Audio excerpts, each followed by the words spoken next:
Hi everyone, welcome to the ElectricmotorGP show. My name is Nee, and I just got back from Bali, where I went to the Perikalindo EV conference in Bali.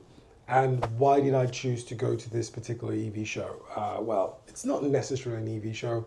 It was more about an educational forum, a place where different people came in with ideas about what they wanted and what they thought the future would hold. And it was pretty awesome. Met a few interesting people in there. I met Sam Evans, Electric Viking over there. He gave a speech which was pretty decent about what the future of the electric space looks like. Now, I'm going to go through parts of this for you, and then I'm going to do a deep dive into one specific part for you in a subsequent video. But let's talk about infrastructure. The Indonesian people are looking at what they can do in terms of infrastructure. What are the Indonesians trying to capitalize on? Well, they've got mineral resources that are very good for the battery systems of a lot of these cars, and they want to be able to tap into two things: their mineral resources as well as their population, and they want to improve the lives of the people generally, and they want to be a global power in the EV sector. And what they're managing to do is to convince a few Chinese companies to come and build their factories in Indonesia. What has this generated? This has generated more job opportunities for the Indonesian people. It's going to increase the quality of life of the Indonesian people as well. But more importantly, it's also going to give them clean air. I went to Shanghai earlier on this year. It's got a population of over 27 million people, almost 30 million if you count the neighboring suburbs around it. Not a single smog, no noise pollution. It was unbelievable to be in that environment with that many people. Even when we were stuck in traffic, it wasn't, you didn't have fumes coming into the car. It was a beautiful thing. And this is one of the things that the Indonesians were looking at. In fact, one of the best questions I had, or rather I heard at the conference, was from one guy who used to sell motorcycles in Indonesia. Now I'm going to put this into context for you, so pay attention. The average price of a motorcycle in India is about $1,700 to $2,000. That's the average price, the low end of the spectrum. Or rather, let me not say the average price. The lowest possible price you can get a motorcycle in Indonesia is about $1,500, $1,700. But most Indonesians end up buying the middle spec to the higher spec motorcycles, which then cost them roughly about $4,000 to $5,000. So one of them asked the question, said, "You're saying that there are cars that are going to get cheaper. We're already aware that there's a car in China at the moment named the BYD Seagull, which is roughly about $9,000. If you say it's going to get cheaper, don't you think that you're going to have congestion in Indonesia once the bikes are being replaced by cars?" I looked at that question and I loved it. I loved it for multiple reasons. But the reason that I loved it the most was not the reason why he was after. It was the fact that all of a sudden the Indonesian people could see themselves owning cars rather than bikes.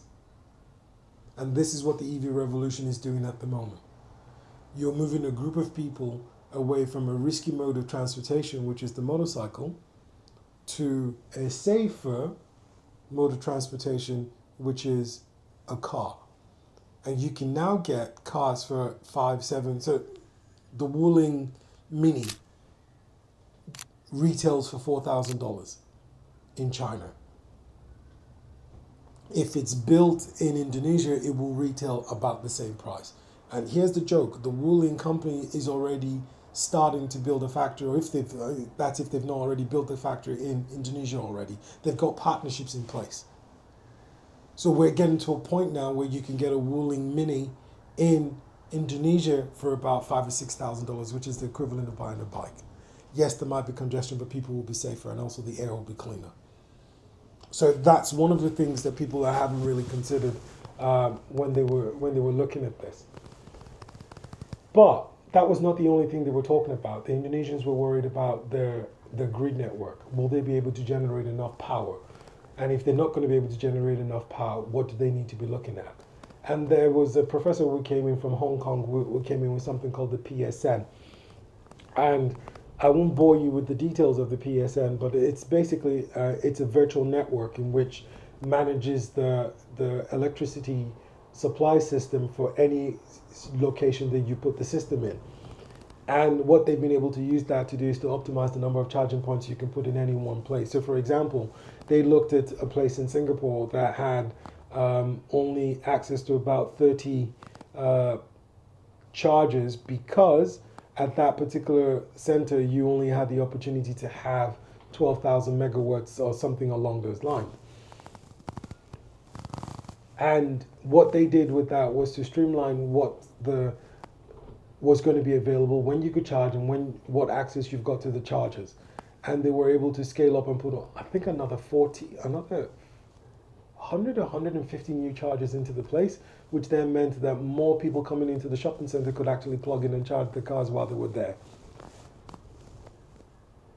Grid management is one of the things they were discussing. They also discussed about increasing the capacity and tapping into networks available to them, so solar panels and other things that they could do to actually maximize their energy production.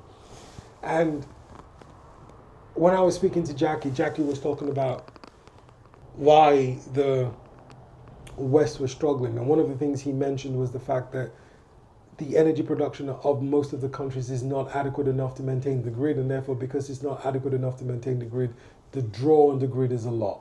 But it's because it's not being adequately planned for, and if you plan for it, you've got options to actually scale up very quickly.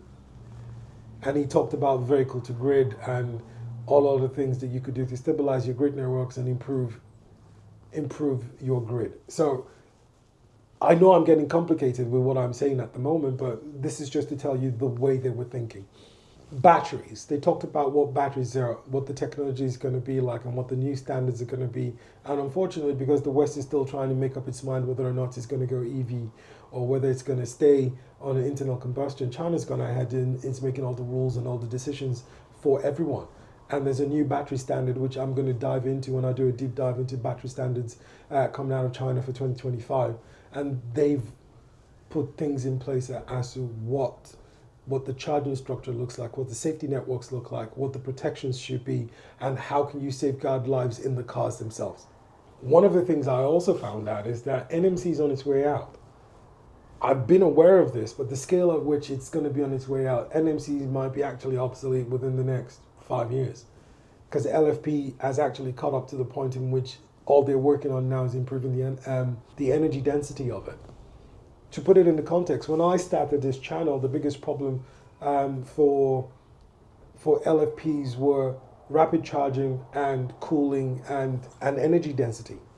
In the 8 months that it's about 8 months now, 8 or 9 months that I've had this channel, the energy density of the LFP batteries has gone from about 140 watt hours per kilowatt, but per kilogram, to 190. And the scope in there is that it might even get to 250, 300 by the end of next year. That's how quickly things are scaling within the LFP sector. We already know that Zeek has got the best LFP battery at the moment. The Golden Brick battery can actually charge at 600 kilowatts. Theoretically, well, let me not say theoretically. That's unfair to BYD. That's absolutely unfair to BYD. BYD actually has an LFP battery that is available at the moment that can take 1,000 kilowatts, which is 1 megawatt. It's just not readily as available as it is on the Zeekr cars and on the Geely cars at the moment. But LFPs are definitely taking over, and that's one of the things I took away from this conference as well. Finally, fortune favors the prepared.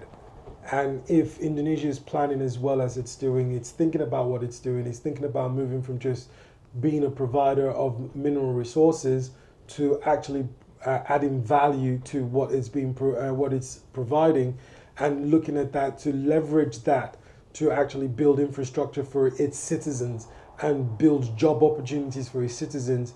It's coming back to me to Australia. You've got a lot of mineral resources available, but you're not adding the value to it. So Australia needs to have a think about that and see how we can develop its mineral resources and leverage that to actually make job opportunities for its citizens as well.